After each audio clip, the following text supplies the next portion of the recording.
Dhamma pada Cita Waga Sair 3.1. Pandanang Dapalang Citang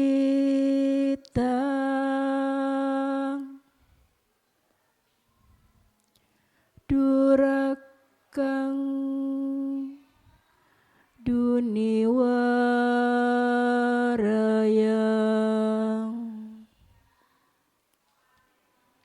Ujung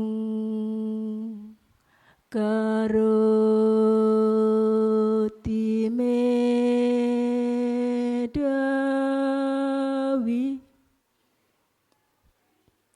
Usukaro Wate Janang. Pikiran ini mudah goyah dan tidak tetap, sulit dijaga dan sulit dikuasai. Namun orang bijaksana akan meluruskannya, bagaikan seorang pembuat panah meluruskan anak panah. Terima kasih. Ya, selamat siang semuanya. Selamat siang. Ya, apa kabar? Luar biasa. Hari ini luar biasa ya, Bapak Ibu ya, adik-adik semuanya ya.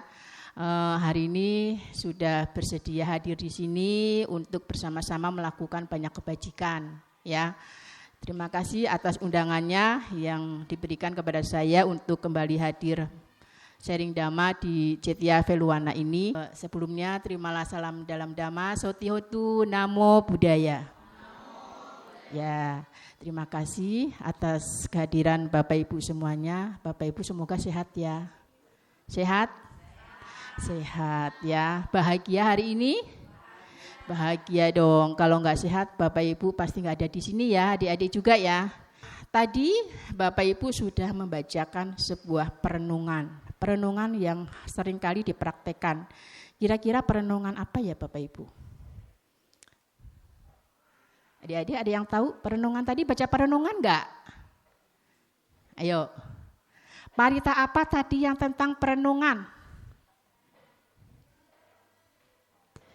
Ayo, parita apa yang tadi tentang perenungan? Nah, inilah makanya kalau kita baca parita tidak diartikan kita tidak tahu. Ya, coba buka Abhinha Pacawekkanapata. Ya, di situ ada perenungan yang kerap kali dilakukan. Ya, baik nanti saja. Tema yang saya sampaikan pada siang hari ini yaitu perenungan yang harus sering kali dipraktekkan. Ini adalah perenungan yang wajib setiap pagi dan sore kita praktekkan. Bapak Ibu, coba perhatikan gambar di situ adalah gambar tentang orang merenung. Merenung di sini, siapa yang suka merenung? Adik-adik, suka merenung enggak? Merenung itu biasanya apa sih? Identik dengan apa kalau merenung? Ngalamun, ya kan? Terus apa lagi selain ngalamun? Ayo, menghayal, ya kan? Ngalamun, menghayal, berangan-angan, seandainya, andaikan, ya kan? Nah itu merenung, ya kan? Ngalamun, ya kan? Nah biasanya kalau orang merenung ini suka enggak? Enak enggak orang merenung? Suka ya, suka kan? Suka merenung kan ibu-ibu? Suka dong. Suka ngalamun enggak? Suka diem aja, menyendiri di kamar, ya kan? Atau duduk di kursi, di sofa, merenung, nggak tahu merenungin apa. Pasti ada sesuatu yang direnungkan kan? Ada sesuatu yang dialamuninkan. Nah, mengapa merenung? Jika seseorang memikirkan sesuatu yang sifatnya negatif secara terus-menerus, akibatnya pikiran negatif jadi datang terus-menerus, berputar-putar dan sulit dihentikan sehingga membuat batin menjadi tertekan. Biasanya orang yang merenung itu adalah karena dia punya masalah, ya, punya masalah, dia pendem, dia mau cerita ke siapa, takut ya, dia cerita ke suami takutnya dimarahin, dia cerita ke pacar takutnya ntar pacarnya marah-marah, ya kan, dia cerita ke anak, ntar dikiranya mamahnya bawel, baperan, ya kan, apa-apa dipikirin, ya kan, serba salah. Akhirnya dipendam sendiri. Akhirnya apa? Jadinya dia akhirnya suka ngalamun, ya, ngalamun sendiri, ya. Padahal kalau orang ngalamun itu dampaknya adalah batin kita menjadi tertekan, ya. Bukan masalah yang selesai, tetapi batin kita menjadi tertekan. Pikiran kita kayak benang budet, ya kan, kayak benang budet. Gimana caranya nggak pernah tahu. Karena apa? Karena dia nggak tahu cara mencari solusi. Gimana sih supaya masalahnya selesai. Makanya dia lebih baik merenung. Ya. Nah, kemudian di sini ada perenungan lagi. Ya, perenungan ini adalah mengapa perlu perenungan? Kondisi suatu saat seseorang memikirkan sesuatu hal secara dalam, ketika yang dipikirkan sesuatu yang baik, misalnya cara menghentikan kebiasaan buruk atau introspeksi diri, tentunya efeknya akan baik untuk diri sendiri. Ya, di sini terlihat jelas gambar. Gambar itu sudah menandakan bahwa banyak pikiran-pikiran yang berkecamuk di dalam pikiran kita. Betul Bapak Ibu, adik-adik semuanya? Pikiran kita banyak gak? Bercabang-cabang gak? Kalau pengen tahu pikiran kalian bercabang-cabang, meditasi. Pasti pada saat meditasi pikiran ini muncul. Kadang pikiran kita ada di rumah, kadang pikiran kita tiba-tiba ada di luar. Kadang kita memikirkan anak, kadang kita memikirkan orang lain, kadang kita memikirkan makanan, kadang memikirkan yang lain-lain. Berkecamuk. Nah, orang yang banyak masalah itu pikirannya seperti kayak benang budet, ya. Jadi dia bingung, ya. Dia kadang-kadang kalau orang banyak pikiran biasanya stres, ya. Kepalanya tegang, lehernya tegang, kolesterol akibatnya. Karena apa?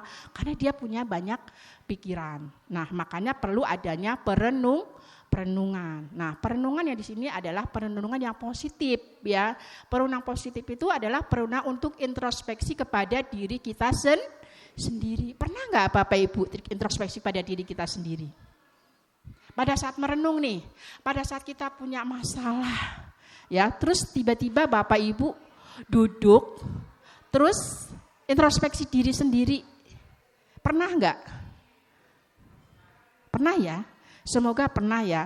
Terus pada saat introspeksi pada diri sendiri, itu Ibu, Bapak itu adik-adik lebih banyak keluar atau ke dalam diri?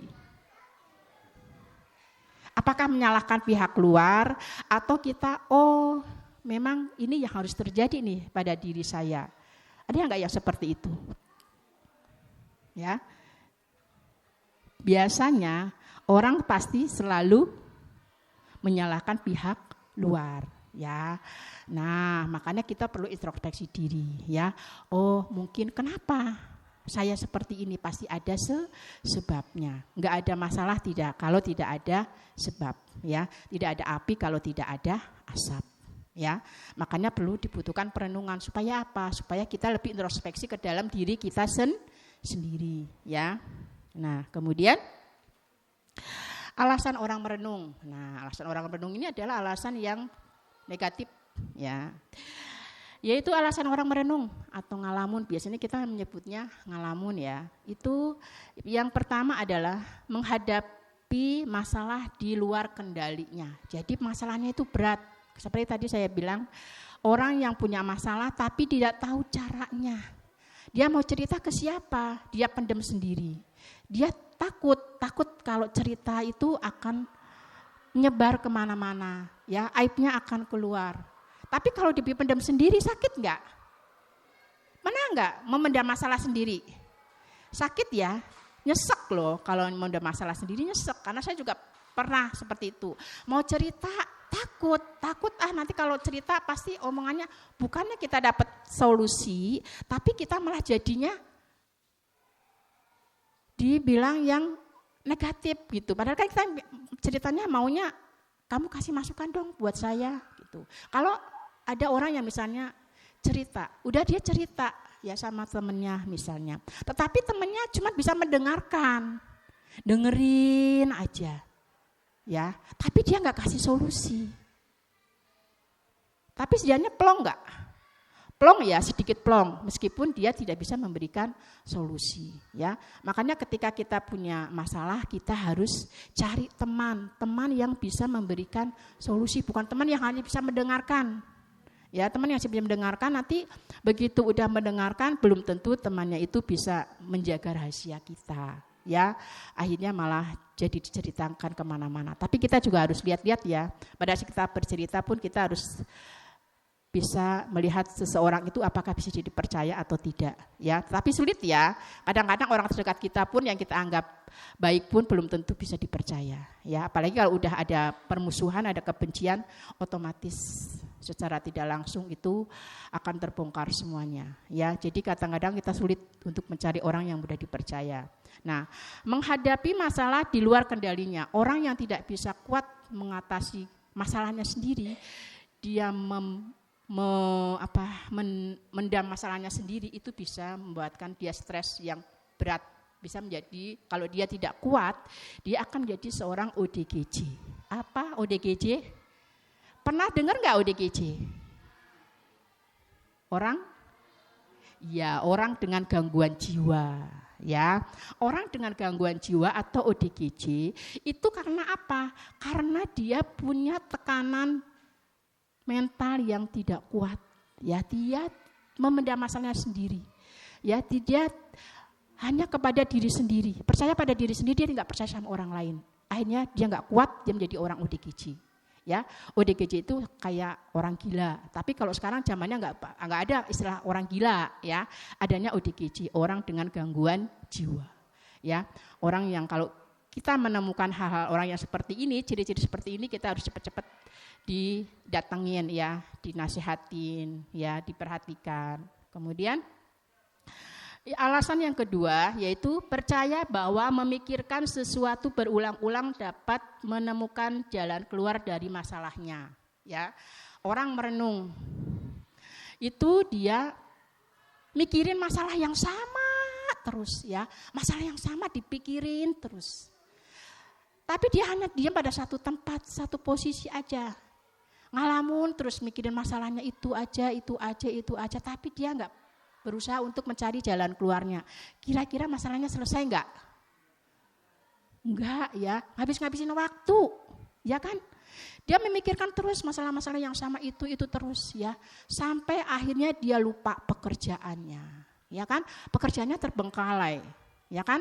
Kemudian rumah tangganya enggak diurus, anak istrinya enggak diurus, ya kan, suaminya nggak diurus, pekerjaannya nggak diurus, yang pelajar akibatnya belajarnya nggak diperhatikan, ya kan, mau ujian dia mikir, kebanyakan mikir, nggak tahu mikirnya apa, entah mikirin karena pacar, atau entah mikirin karena takut nanti nggak lulus, ya, entah mikirin atau yang lain. Nah itu, kalau orang yang seperti ini, dia biasanya kebanyakan merenung, ya, diam lama-lama, seneng, kok masalah dipendam terus ya, gitu sampai berjam-jam, padahal itu nggak baik, ya. Itu hanya akan membuang waktu, pikiran dan tenaga kita.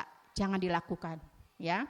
Kemudian yang ketiga, memiliki riwayat trauma fisik maupun mental. Nah, ini biasanya dia punya trauma di masa lalunya, ya. Bisa jadi dia ketika masa kecilnya dia mungkin ada sesuatu yang perbuatan buruk yang pernah dia terima dari orang lain, ya, membekas dalam kehidupan dia sehari-hari. Kemudian dia menjadi orang yang minder, ya, dia minder, dia takut bergaul dengan orang lain, ya, dia malu. Nah itu karena dia punya trauma. Jadi dia lebih baik merenung ke dalam diri dia sendiri, ya. Kemudian memiliki karakteristik kepribadian tertentu seperti perfeksionis, ya. Perfeksionis apa? Perfeksionis apa? Adik-adik biasanya tahu dong, paham perfeksionis apa artinya? Harus sempurna, ya. Ya, perfeksionis harus sempurna, harus baik, ya. Apapun yang dilakukan harus baik, ya. Yang ibu-ibunya kalau punya anak, maunya anaknya dapat ranking 1. Nah, ya. Kalau ngedandanin anak, maunya anaknya yang dapat yang bajunya yang bagus, ya. Kalau misalnya kita mau pergi-pergi harus yang pokoknya yang ter dari yang lain, ya. Nah, Kemudian kalau kita mengerjakan sesuatu itu harusnya sempurna, ya. Apapun yang dilakukan sempurna. Pokoknya nggak boleh ada cacat. Kalau ada cacat aja dia udah kecewa, ya. Makanya orang yang perfeksionis ini biasanya banyak mikir, ya. Besok mau ngapain ya? Oh besok harus begini, terus begini. Nah, kenapa? Karena dia terlalu perfeksionis, ya. Nah, akhirnya dia akibatnya sering ngalamun, ya, atau merenung. Nah, kemudian kalau kita sudah tahu tadi bahwa alasan orang merenung itu ada 4 tadi, maka kita harus segera stop, ya, stop menghentikan kebiasaan merenung, ya. Ada 5 cara menghentikan kebiasaan merenung. Yang pertama, alihkan perhatian, ya. Pada saat kita mulai merenung, pada saat kita sudah mulai mau ada masalah berat, coba alihkan perhatian kita, jangan fokus pada masalah, ya. Kita alihkan perhatian mungkin sesuai dengan kemampuan kita. Misalnya ibu-ibu suka masak, ketika ada masalah, kita tahu masalah ini nggak akan selesai nih kalau saya harus lama-lama renungin terus. Saya harus cepat bangkit. Biasanya kayak saya, ya, kalau saya ada masalah, biasanya saya sukanya tidur rebahan. Buang-buang waktu enggak? Buang-buang waktu loh, ya. Pekerjaan saya terlantar, ya. Kemudian semua yang saya kerjakan terlantar, pikiran jadi berat. Akhirnya saya harus bangun. Saya alihkan perhatian. Alihkannya gimana caranya? Yaitu dengan hobi kita. Hobi kita misalnya apa? Masak, ya. Saya suka bikinnya masak, ya, masak kue, masak sayur juga bisa, ya. Tetapi saya sebenarnya kalau bikin kue itu sebenarnya saya nggak makan. Paling saya makan cuma 1, 2, ya. Habis itu saya nggak makan, ya. Kadang kue kering banyak, ya. Pernah satu hari teman-teman saya waktu kemarin mau open house, teman-teman saya yang membersihkan rumah saya, karena saya kan sendirian, jadi mereka tahu kalau misalnya saya ada acara pasti saya repot. Jadi teman-teman wihara yang datang membersihkan, ada yang nyapu, ada yang ngepel, ada yang apa gitu kan. Misalnya ada makanan, Bu, ini makanan udah berapa lama? Udah lama, kan, buang gitu. Jadi saya bisanya bikin gitu ya, bikin makanan doang. Tapi kadang kalau misalnya kita masaknya nanggung, mau dibawa ke sekolahan kan nggak rata. Teman-teman saya ada 32 orang, ya kan. Misalnya dibagi juga nggak habis gitu kan. Jadi ya sudahlah, saya taruh aja sampai numpuk tuh. Akhirnya apa kemarin? Buang, banyak makanan yang dibuang. Iya, karena saya cuma bisanya bikin doang. Apa? Saya cuma untuk mengalihkan perhatian saya supaya saya tidak terlalu banyak ngalamun, tidak supaya banyak merenung, ya. Nah, bisa misalnya dengan cara misalnya kita jalan-jalan, ya, atau karaoke. Saya orangnya suka nyanyi, ya, suka nyanyi, betul.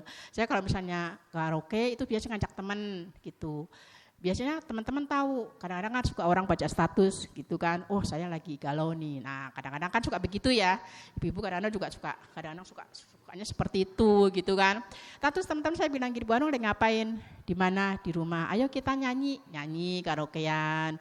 Ya paling cuma berapa lagu doang gitu kan. Habis itu ya udah. Gitu. Apakah masalah selesai? Selesai nggak masalahnya? Enggak ya. Tetap nggak dicari solusinya? Tetap ya? Iya, tetap. Meskipun kita mengalihkan perhatian, tetapi kita tidak fokus hanya pada masalah. Ya, setidaknya kita mengalihkan perhatian kita supaya kita tidak terlalu larut dengan masalah. Ya. Kemudian pikirkan jalan keluarnya, bukan masalahnya. Ya, kadang orang kita fokusnya pada masalah, dipikirin terus, tapi kita tidak berusaha untuk mencari jalan keluarnya. Gimana sih supaya kita itu bisa lepas dari masalah? Misalnya yang remaja, yang pelajar, gimana sih supaya saya itu enggak dapat nilainya jelek gitu? Pasti ada jalan keluarnya kan? Harus gimana? Les, ya kan? Atau harus belajar, harus banyak bertanya, harus punya teman-teman yang bisa memberikan solusi, bisa ngajarin, ya. Nah, seperti itu. Jadi bukan fokus pada masalah. Enggak pinter, saya bodoh. Saya nggak bisa, saya begini. Nah, otomatis pikiran-pikiran negatif itu yang akan muncul di dalam diri kita, ya. Jadi kita harus bukan fokus pada masalah, tapi mencari jalan keluar, ya. Kemudian tempatkan diri pada lingkungan yang positif. Nah, tempatkan diri pada lingkungan yang positif. Lingkungan itu pengaruh, ya. Lingkungan itu pengaruh. Bagaimana kita bergaul mempengaruhi perilaku kita, ya. Perilaku kita, vibrasi orang yang baik akan menular kepada kita untuk menjadi baik. Vibrasi orang yang tidak baik akan menular kepada kita menjadi orang yang tidak baik. Orang yang baik bisa ketularan menjadi tidak baik kalau dia tinggal di lingkungan yang tidak baik. Orang yang tadinya tidak baik, karena dia tinggal di lingkungan yang baik, maka dia akan berubah menjadi baik. Ya, nah ini ada satu cerita, kisah tentang Sang Buddha. Ya, jadi satu hari Sang Buddha pergi ke pasar. Dia berjalan melewati pasar. Ya, dia berjalan bersama Ananda. Kemudian ketika di tengah jalan di pasar, dia melihat tukang ikan asin. Tukang ikan asin. Kemudian Sang Buddha menyuruh Ananda, coba kamu pegang tali yang ada di situ. Dia pegang talinya. Terus coba kamu cium. Begitu dicium, apa yang tercium? Bau apa? Amis, asin. Padahal dia memegang ikan asin enggak? Enggak, ya.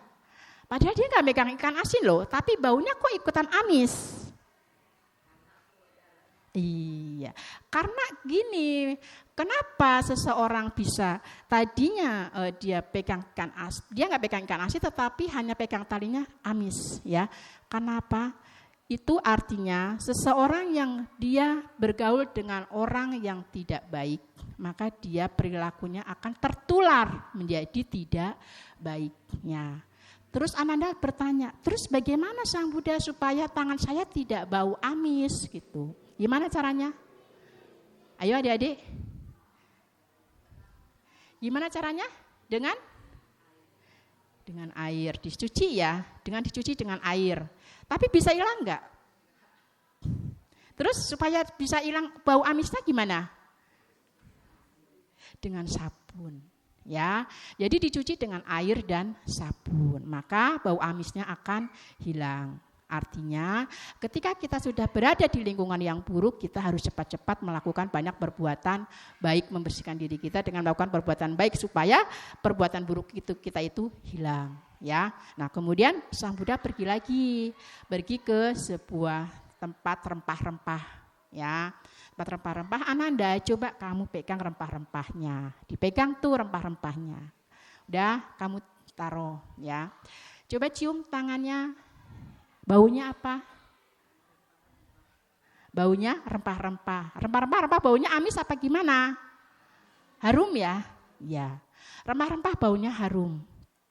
Nah, artinya ketika kita bergaul dengan orang baik, kita sudah pasti kita menjadi baik. Jadi perlu nggak tangannya dicuci? Nggak perlu, karena kan kita sudah di lingkungan yang baik. Kita tinggal menambah perbuatan baik kita supaya menjadi lebih baik. Ya, jadi artinya ketika kita bergaul dengan orang baik, vibrasi kebaikan kita akan menular kepada kita. Ya, ketika kita bergaul dengan orang yang tidak baik, vibrasi keburukannya akan menular kepada kita. Artinya kita harus berhati-hati ketika kita bergaul, ya, tinggal di lingkungan yang seperti itu. Ya, jadi kita harus memilih lingkungan yang positif. Ya, kemudian belajar mencintai diri sendiri. Pernah nggak Bapak Ibu, adik-adik mencintai diri sendiri? Nggak pernah. Mencintai diri sendiri gimana sih caranya? Mencintai diri sendiri, ya. Mencintai diri sendiri misalnya Bapak Ibu, misalnya adik-adik itu punya masalah. Tadi kan sudah dibilangin, aktifkan, alihkan perhatian sesuai dengan keinginan kita. Ya, cintai diri kita sendiri, sayangi diri kita sendiri. Ya, masa sih kita harus menderita terus? Enak gak menderita terus? Gak enak kan? Berarti kita memberi penderitaan buat diri sendiri. Bahagia enggak? Enggak, lepaskan. Ya, dilepaskan penderitaannya, masalahnya supaya kita dapat bahagia. Kalau bahagia, hati kita menjadi damai. Itu mencintai diri sendiri. Ya, afirmasi perlu. Ya, afirmasi setiap pagi boleh dilakukan atau setiap malam boleh dilakukan. Kalau saya biasa afirmasi setiap pagi. Ya, setiap bangun tidur saya selalu memberikan afirmasi, ya. Semoga saya sehat, bahagia, dan terkondisi hal-hal yang baik. Semoga Tiratana memberkahi. Itu afirmasi saya setiap pagi, rutin. Ya, jadi sebelum bangun tidur saya selalu memberikan afirmasi seperti itu. Supaya apa? Supaya menjadi pegangan buat kita sendiri. Ya, afirmasi berarti adalah nilai-nilai kebaikan yang kita tanamkan. Ya, kalaupun nanti kita di tengah jalan, di tengah beberapa kemudian kita ada masalah, kita sudah punya kekuatan. Oh iya, tadi saya kan pagi-pagi sudah afirmasi semoga saya bahagia. Berarti saya harus bahagia. Gitu ya. Jadi ketika kita ada masalah, ya biarkan masalah itu datang, ya. Jadi afirmasi itu penting, ya. Itu untuk mencintai diri sendiri. Perlu ya, cinta diri sendiri. Ya, kalau yang perempuan misalnya cinta diri sendiri ada banyak cara. Misalnya kalau tadi kan supaya bahagia bisa melakukan apa? Oh iya, bisa melakukan yang namanya nyanyi, masak, ya, atau pergi ke jalan-jalan, mempercantik diri, termasuk mencintai diri sendiri enggak? Termasuk ya, Bapak Ibu ya, adik-adik, boleh kita mencintai diri sendiri, ya. Sekali-kali jangan pelit, ya. Kadang saya juga suka pelit sama diri sendiri. Kadang-kadang sudah kerja capek-capek ya, berangkat pagi sampai sore, ya kan, melakukan perjalanan jauh, begitu dapat gajian, bukan mencintai diri sendiri. Mau beli ini mikir ya, mau ke salon mikir, nanti cukup enggak ya? Nanti gimana ya? Nanti bayar kuliahnya gimana ya? Gini. Nanti enggak bisa bayar listrik kalau gini. Itu padahal berarti pelit ya. Padahal seharusnya perlu loh ya. Apalagi kalau yang sudah punya pekerjaan kayak saya, sekali-kali bolehlah menyenangkan diri sendiri, menyisihkan waktu ya, menyisihkan penghasilan kita terima untuk diri sendiri, kebahagiaan diri sendiri. Itu namanya kita termasuk mencintai diri sendiri. Nah, kemudian lakukan meditasi. Ya, lakukan meditasi kira-kira sudah sering dilakukan enggak? Kalau sudah di rumah meditasi enggak? Apa meditasinya di wihara aja seminggu sekali? Siapa yang kalau setiap hari meditasi? Enggak? Pagi? Sore? Pagi enggak ya? Karena enggak keburu waktu ya. Ya. Karena enggak keburu waktu ya. Siapa yang setiap minggu meditasi? Pastilah. Kan kalau di wihara baca parita pasti meditasi ya. Padahal meditasi apakah hanya pada saat kita baca parita meditasi? Kan enggak. Meditasi itu bisa bukan hanya pada saat kita sedang baca parita. Meditasi bisa dilakukan kapan saja. Ya, entah itu di wihara, entah itu di rumah, ya, itu bisa dilakukan, ya. Meditasi enggak hanya dengan duduk seperti ini, enggak. Pada saat kita misalnya ada masalah datang, kita duduk tenang, ya, kemudian enggak mikirin masalah, mengatur keluar masuknya napas, itu termasuk meditasi enggak? Termasuk meditasi, Bapak Ibu. Jadi Bapak Ibu itu kalau misalnya meditasi bukan hanya duduk di wihara, ya, duduk seperti itu di bawah. Enggak perlu meditasi seperti itu. Ada 4 posisi meditasi, ya. Ada dengan cara duduk bersila, berdiri, berjalan, berbaring. Nah, biasanya kalau kita kan duduk bersila, ya kan, atau duduk di kursi, ya. Tapi sebenarnya meditasi itu ada 4 posisi, ya. Nah, di antara 4 ini, meditasi duduk sudah dijalankan? Udah dong. Tadi udah meditasi kan? Iya. Kemudian meditasi berdiri udah pernah belum? Meditasi berjalan? Belum. Meditasi berbaring? Berarti besok harus ada ODM. Ya, harus ada ODM. ODM itu one day mindfulness. Kalau ada kegiatan meditasi harus diikutin. Saya kebetulan ikut yang di Pusdiklat. Ya, kalaupun saya tidak ikut di Pusdiklat, saya ikutnya yang di Punya Sampada. Kalau nggak di Punya Sampada, saya ikutnya yang di Dhammapala. Kenapa saya mau meditasi? Karena saya mendapatkan nilai positif. Ya, nilai positif dari meditasi itu kita menjadi tenang, ya, menjadi tenang, kita fokus kepada diri kita sendiri, tidak menyalahkan orang lain. Ketika kita ada sesuatu, kita tidak berusaha untuk mencari kesalahan, tapi kita berusaha untuk menenangkan diri kita sendiri, menerima, ya, melepaskan masalah dan menerima kenyataan, ya, seperti itu, ya. Karena apa? Jujur, ketika saya menjadi saya kan single ya, jadi banyak banget masalah yang harus saya hadapi, gitu. Yang bisa menyelesaikan masalah itu siapa? Diri sendiri, ya.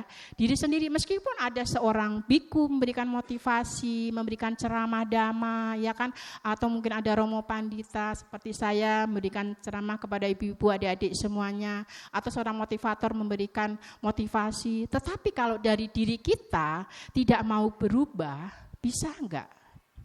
Enggak bisa, ya.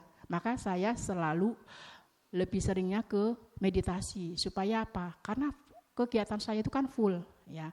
Full dari pagi sampai malam, ya.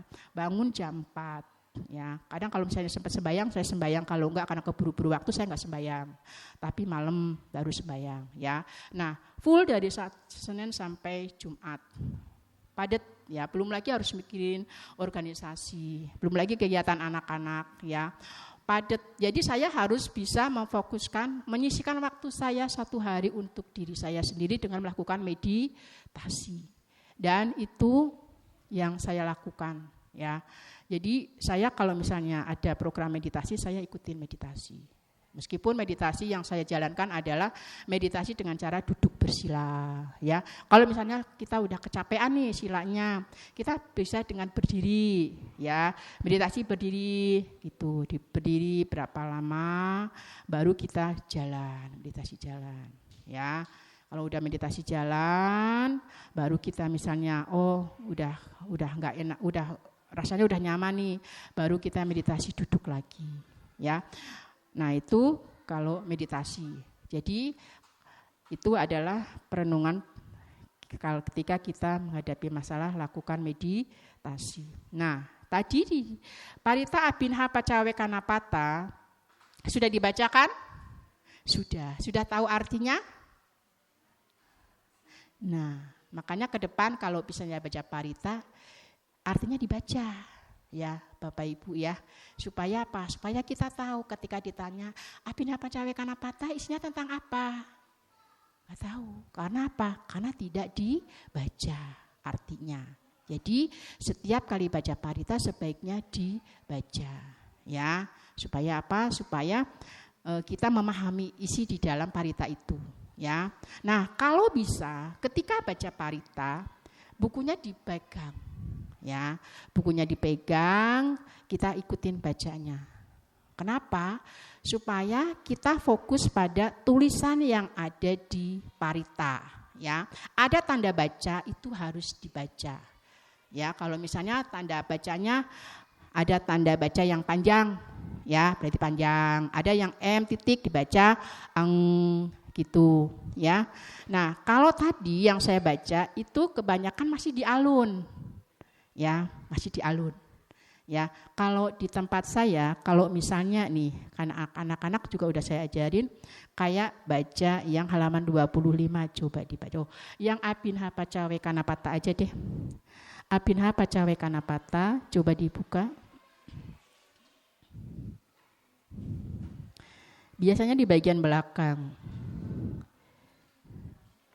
Nah, itu di halaman 44.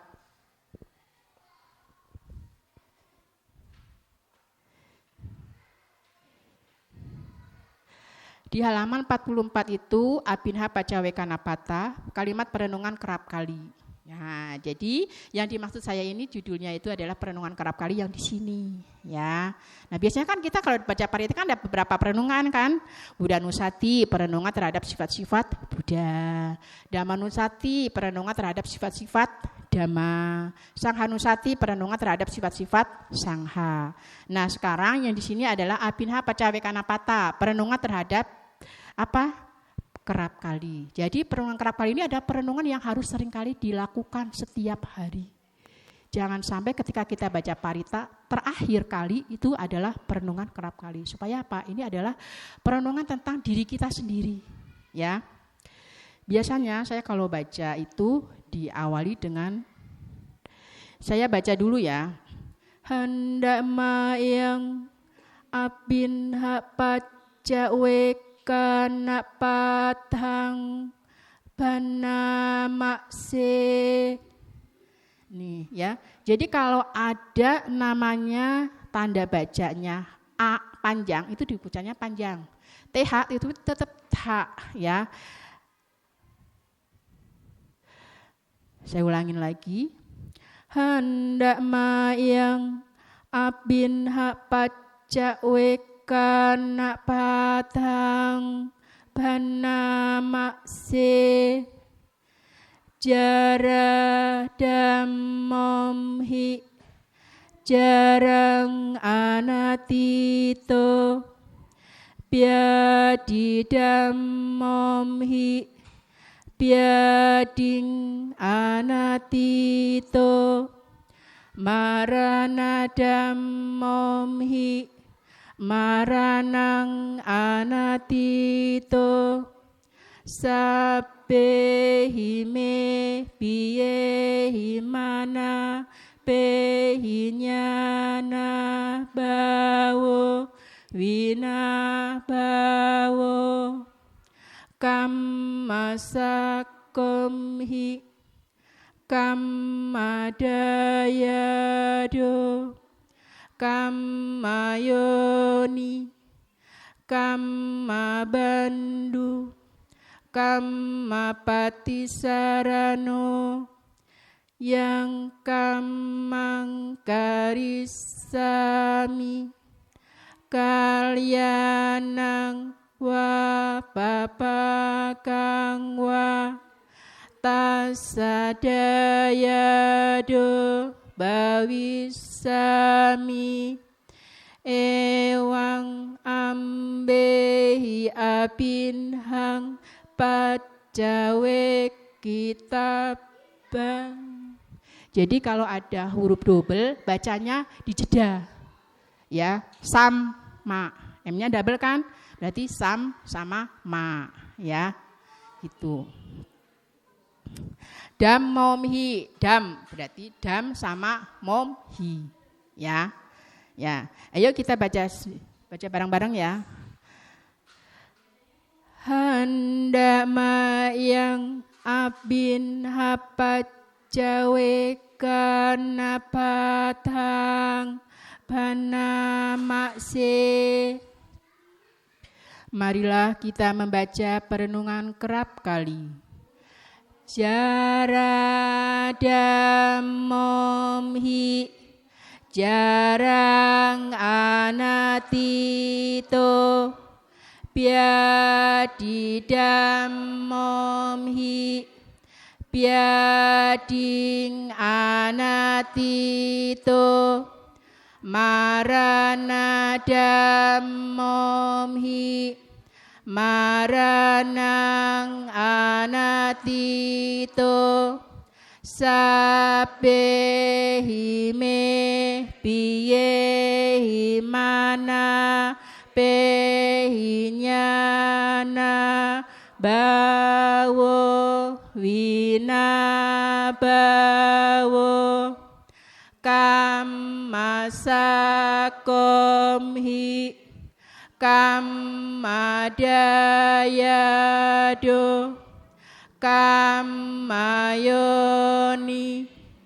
kammabandu kammapatisarano yang kamangkarisami kalyanang wa papakang wa tasadayado bawisami ewang ambehi abinhang pacawe kita bang. Itu ya. Nah, itu parita abinha pacawe kana pata, parita yang kerap kali direnungkan, ya. Artinya parita ini harus seringkali setiap hari direnungkan, ya. Nah, kita baca artinya. Aku wajar mengalami usia tua. Aku takkan mampu menghindari usia tua. Aku wajar menyandang penyakit. Aku takkan mampu menghindari penyakit. Aku wajar mengalami kematian. Aku takkan mampu menghindari kematian. Segala milikku yang kucintai dan kusenangi, wajar berubah, wajar terpisah dariku. Aku adalah pemilik perbuatanku sendiri, terwarisi oleh perbuatanku sendiri, lahir dari perbuatanku sendiri, berkerabat dengan perbuatanku sendiri, bergantung pada perbuatanku sendiri. Perbuatan apapun yang akan kulakukan, baik ataupun buruk, perbuatan itulah yang akan kuwarisi. Demikian hendaknya kerap kali kita renungkan. Nah, jadi setelah kita membaca parita ini, tadinya kita nggak tahu kan artinya? Tahu nggak tadinya? Nggak tahu ya. Nah, karena ditanya, akhirnya kita buka buku paritanya dan kita jadi tahu ya. Artinya apa? Jara damomhi jarang anatito, artinya aku wajar menyandang penyakit usia tua. Aku belum bisa mengatasi usia tua. Bapak Ibu termasuk sudah tua apa muda? Maunya muda ya. Ya, bersyukur yang sudah mengalami usia tua, ya. Bersiap-siaplah yang muda suatu saat bisa juga tua, ya. Tapi tidak semua orang akan mengalami usia tua, ya. Kadang kematian tidak memandang usia, muda pun juga bisa mati. Ya, dan sakit juga, mati juga belum tentu karena sakit, ya. Artinya ketika kita sudah tua ya disyukurin, ya. Kadang-kadang kita nggak terima, ya, rambutnya dicat supaya nggak kelihatan ubanan, ya kan? Ya, mukanya dipermak, di salon, dikencengin pakai sulam, apalah benang sulam, nggak ngerti deh saya, soalnya saya nggak pernah ke salon, ya. Itu berarti dia tidak menerima realita, ya. Tetapi sebenarnya boleh kan? Tadi saya bilang kita boleh mencintai diri sendiri, ya. Kalau misalnya kita kan saya mencintai diri saya sendiri, boleh dong, ya nggak apa-apa, ya. Yang penting pada saat itu kita tetap terima bahwa kita tetap menjadi tua, ya. Jara damomhi jarang anatito. Nah, kemudian biading damomhi biading anatito. Aku wajar menyandang penyakit. Aku takkan mampu menghindari penyakit, ya. Penyakit itu bukan datang karena kita makanan saja, ya. Kita salah makan sakit perut, ya. Kemudian kita kehujanan pilek, pusing, bukan. Tetapi sebenarnya penyakit itu datangnya ada banyak faktor. Bisa dari makanan, bisa dari pola hidup, gaya hidup, ya, atau dari pikiran kita yang stres timbulnya penyakit, ya. Jadi kita belum bisa menghindari penyakit. Ketika penyakit datang berarti kita harus menerima bahwa kita tidak bisa menghindari penyakit. Kemudian marana damomhi maranang anatito. Aku wajar mengalami kematian. Aku takkan mampu menghindari kematian. Udah direnungkan? Aku wajar mengalami kematian. Aku belum bisa mengatasi kematian. Udah siap mati? Bapak Ibu kalau misalnya hari ini disuruh mati mau nggak? Adik-adik mau nggak? Enggak ya, berarti belum siap mati. Belum siap mati, ya. Padahal yang namanya kematian pasti akan tiba, ya. Meskipun dengan kekuatan parita kita baca 100 kali setiap hari kita baca, ya. Tapi kalau namanya kematian datang kita tidak bisa menghindari. Ya, tetap namanya kematian karena resiko dari sebuah kelahiran adalah kematian. Ya, maka siap-siap ketika kita harus mati. Ya, gimana caranya supaya kita siap? Itu dengan banyak melakukan perbuatan baik, ingatan kita yang baik-baik yang diingat, ya, asannya kama, ya, perbuatan-perbuatan baik kita lah yang diingat pada saat kita akan meninggal dunia. Itulah asannya kama, ya. Maka sering-seringlah berbuat baik, ya, baca parita. Siapa tahu pada saat nanti kita membuka nafas yang diingat alunan parita, ya, itu bisa mengkondisikan terlahir di alam bahagia.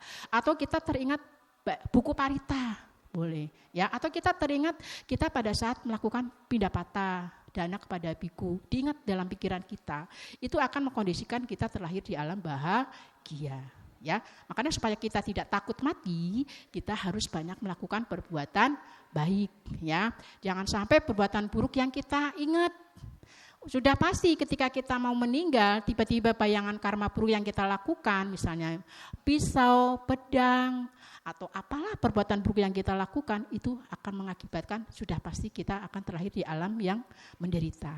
Ya, jadi supaya kita bayangan-bayangan kita pada saat menghembuskan nafas yang terakhir adalah hal-hal yang baik, maka kita harus banyak melakukan perbuatan baik. Ya, asalnya kama. Nah, kemudian sabehime piehi manapehi nyanabawo winabawo. Segala milikku yang kucintai dan kusenangi wajar berubah, wajar terpisah dariku, ya. Apapun yang kita miliki pasti akan berubah, ya. Jasmani ini bukan milikku. Betul? Jasmani ini milik kita bukan? Bukan. Kalau jasmani ini milik kita, kita pasti maunya kamu jangan sakit ya. Ternyata jasmani ini sakit. Kamu jangan tua ya, ternyata jasmani ini tua. Kamu jangan mati ya, ternyata kita mati juga. Ya kan? Berarti jasmani ini punya kita bukan? Bukan. Ya. Misalnya kita rambutnya jangan putih dong, hitam terus, atau kita badannya sehat terus dong.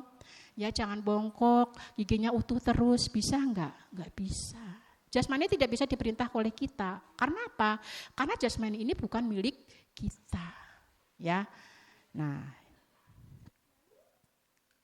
kemudian kama sakumhi, kama dayada, kama yoni, kama bandu, kama patisarana, yang kamang karisami, kalyanang wapapakangwa, tasa dayada bawisami.